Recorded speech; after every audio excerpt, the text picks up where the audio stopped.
안녕하십니까. 핸드폰 증명 여권 사진관입니다. 저번 시간에는 디지털 카메라를 고르는 방법에 대해서 간단하게 얘기를 드렸습니다.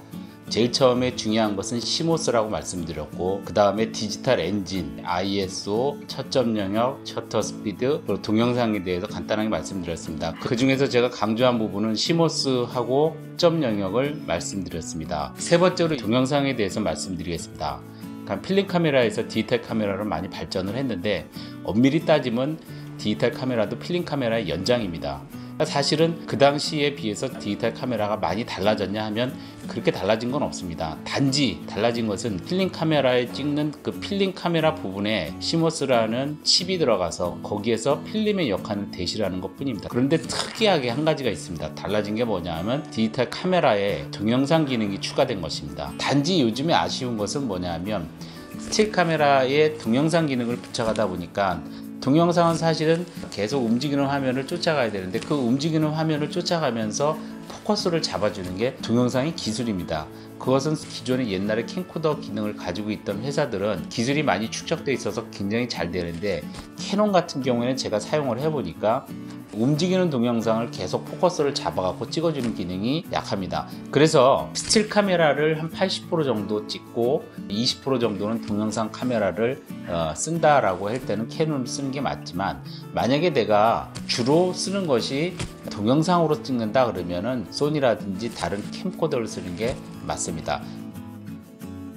그 전에 말씀드릴 때 카메라를 고를 때에는 내가 어디에 쓸 것인지 그 용도를 생각하고 거기에 맞게끔 구입해야지, 내 금전적인 상태에 따라서 카메라를 구입하면 안 된다고 말씀드렸습니다. 그러면은 아까 얘기한 6가지의 카메라의 기능을 종합해 볼 때 내가 어떤 용도로 쓰면 맞느냐에 대한 결론을 간단하게 말씀드리겠습니다. 사실은 우리가 여행지에서 카메라를 쓰고 할 때에는 초중급 정도의 카메라가 맞습니다. 가격으로 따지면 100만원 정도인데, 일단은 카메라가 가벼워야 되고 얇아야 됩니다.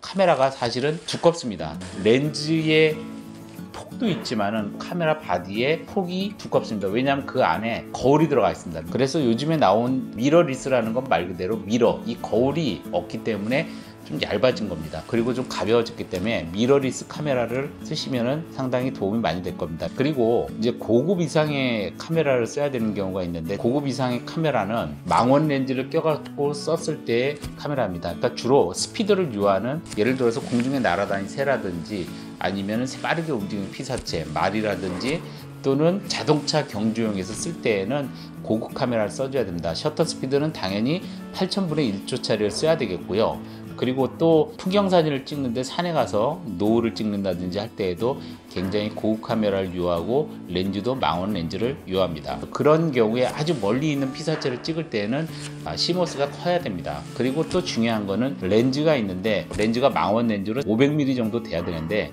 사실 렌즈는 미리당 만원입니다. 500mm면 500만원, 300mm는 300만원 정도 생각하시면 됩니다. 자, 그러면 고급 카메라 700만원짜리하고 망원 렌즈 300만원, 500만원 하면 1200만원이 가뿐히 넘어가죠. 굉장히 비쌉니다.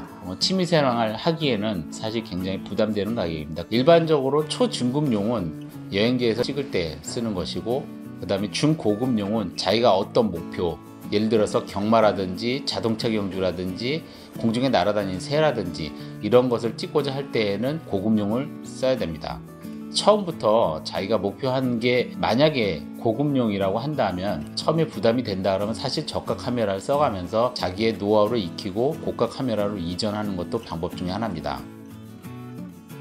금전적인 사정이 허락하지 않으면 중고 카메라들을 많이 생각하시는데, 사실은 제가 사진관을 20년 이상 해본 경험으로 중고 카메라는 추천하지 않습니다. 왜냐하면 중고 카메라들 같은 경우에는 보통 나온 것들이 연식이 5년 이상 되고 초보의 소비자들이 좋은 카메라를 고르기에는 상당히 어려움이 있습니다. 그래도 간단하게 중고 카메라를 고르는 부분에 대해서 말씀드리면, 처음에 얘기했듯이 카메라의 생명은 CMOS입니다.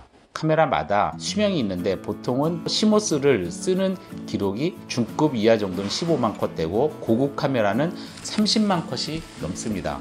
그런데 사진관에서 보통은 하루에 많이 찍는 데는 1000컷 정도 찍습니다. 한 달이면 3만 컷이고 1년이면은 36만 컷이 되겠죠. 자, 그러면은 그런 계산대로 하면은 보통 그 사진관에서 쓰는 카메라들 같은 경우에는 1년이나 2년, 아무리 많이 써도 3년이면은 수명을 훌쩍 넘습니다. 근데 일반인들이 볼 때에는 컷수가 30만 컷이 되는지 20만 컷이 되는지 모릅니다. 다만 중고 카메라를 파는 사람한테 얘기해 갖고 그 컷수를 기록되어 있는 AS 서류를 첨부해 달라 그러면 하는데 그런 경우는 거의 없습니다. 그러면 일반인들이 구별하기 위한 간단한 방법은 일단 렌즈의 버튼을 한번 눌러보면 됩니다. 렌즈의 버튼이 새 거를 눌러봤을 때하고 옛날에 오래된 버튼을 눌러보면은 차이가 납니다. 오래된 거 같은 경우에는 카메라의 버튼이 굉장히 헐겁습니다. 그렇지만 새 거는 상당히 좀 빡빡한 느낌이 들죠. 그리고 일반인들이 또 착각하기 쉬운 게 카메라를 고를 때 기스가 있느냐 없느냐를 많이 따지는데